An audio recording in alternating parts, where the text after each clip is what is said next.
Hello, today's article is Krulwich Wonders, Is the Right to be Forgotten the Biggest Threat to Free Speech on the Internet? By Robert Krulwich.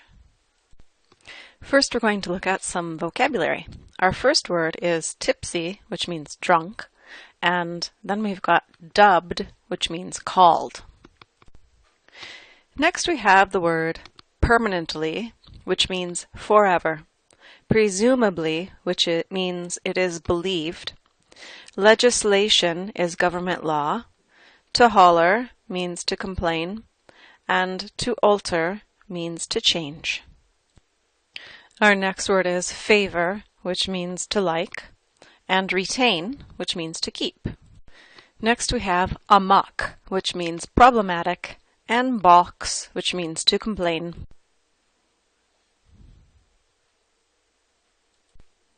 Then we have enormous, which means big, and to get convicted, which is a legal process that determines that someone is guilty of a crime. Paid our debt to society means to finish prison time for a crime. To sway is to interest or influence, and vague means unclear. To be haunted means to be followed by something bad that you did. And lastly, middle ground is a compromise.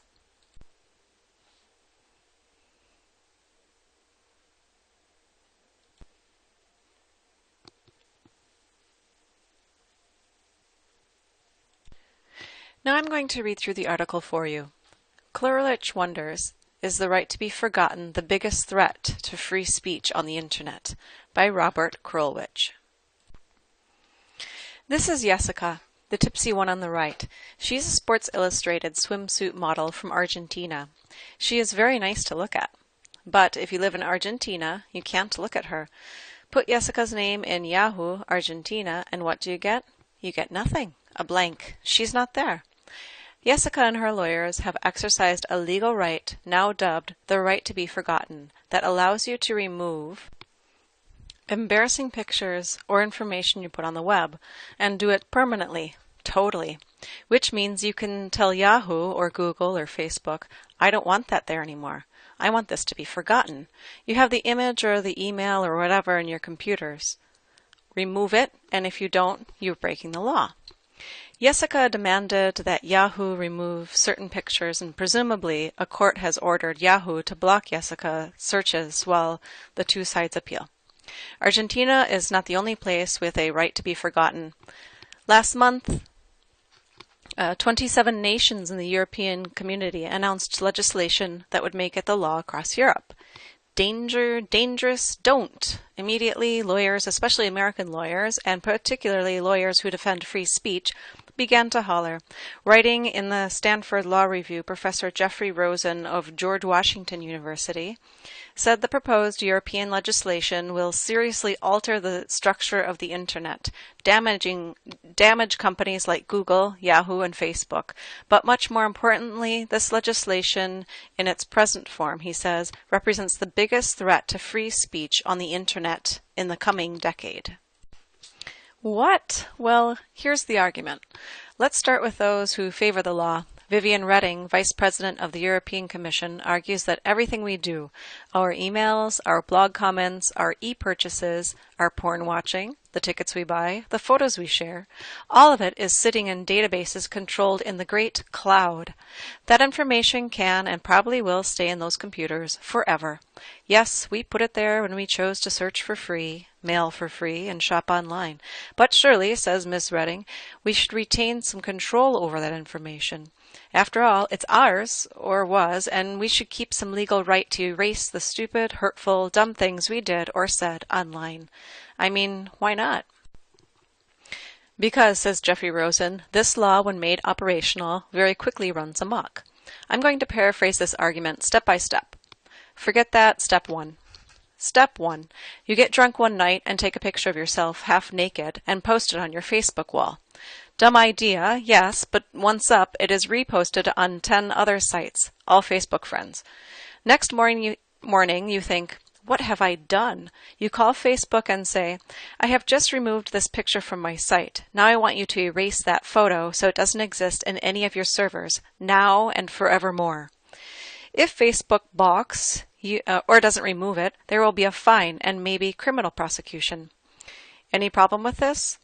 Mr. Rosen says no, this seems reasonable and is what most internet companies promise anyway. A law just holds them to it. So far, he's got no issues. Forget that step 2. But now comes step 2. You decide to visit your friends' Facebook pages and, oh my God, when you look, you are still up there, still half naked on Amy's wall, Andy's wall, Alice's wall, Tommy's wall, Albert's wall. They didn't take the image down. So now you go to Facebook and you say, like Ronald Reagan at the Berlin Wall, Mr. Facebook, tear down those pictures. And suppose that Facebook follows orders and notifies Amy, Andy, Alice, Timmy, and Albert, and 2 of them are off camping. One is in the hospital, and the one loves the picture and won't permit Facebook to take it down. Now what? Should the law require Facebook to remove images from customer sites without their permission, just because you are upset? Whose pictures are they anyway? Now that they've migrated off your page, whose feeling should Facebook honor? Internet companies want to be neutral players, like a highway. They don't want to have to adjudicate between friends. That's what mothers and courts are for. The proposed European law, Rosen argues, seems to require Facebook to become such a judge, to act and to act speedily on the aggrieved party's behalf. He argues that those companies aren't remotely equipped to do that. They are tech companies. They hire engineers, not judges. Forget that step 3. Okay, on to step 3. Suppose you, the once drunk and half-naked one, are dating the mayor of the city.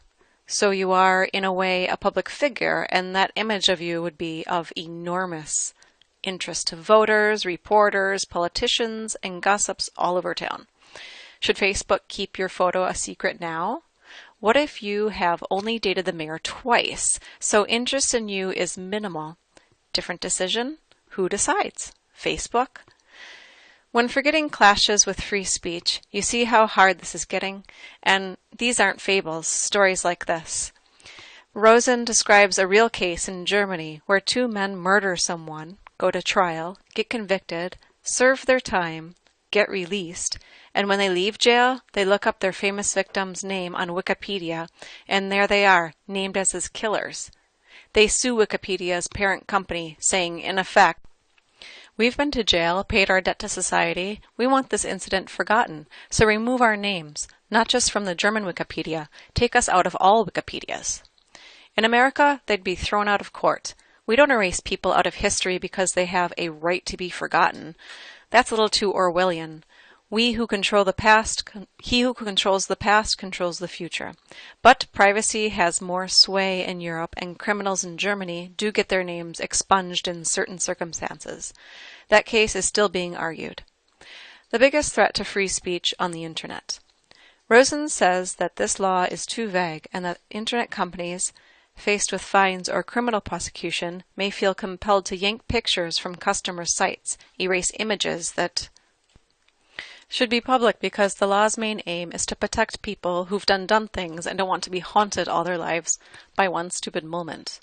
But there are other values: the public's right to know, freedom of the press, the right of artists to appropriate images, and then there's the Don't Be Such a Wuss school, represented by this internet comment from someone called Undying Cincinnatus. To be honest, if people are stupid enough to give their entire life story and every private detail over the public domain of Facebook, across all of their friends' profiles and into dozens of groups run by private businesses, they should not be surprised if there is some trouble getting rid of the evidence. I guess that's right, but as the European authors say, it's also right that if I have one stupid night, the evidence shouldn't be allowed to tick like a bomb forever in a computer somewhere, out of my reach, out of my control. Most of the time, erasing that photo isn't going to bother anyone, but some of the time it will. Surely, there must be a middle ground here.